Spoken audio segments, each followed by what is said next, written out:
Things Jamaican do without realizing. Jamaicans will save money in the strangest places. You ever notice that? Instead of putting money in the bank, some Jamaicans have secret saving spots all over the house.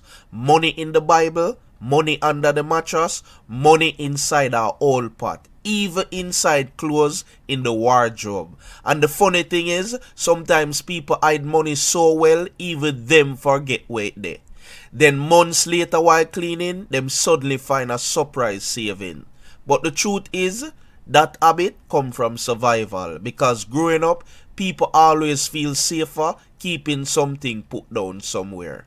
So if you ever find money in some random place in the house, don't be surprised. It's just another thing Jamaican do without realizing.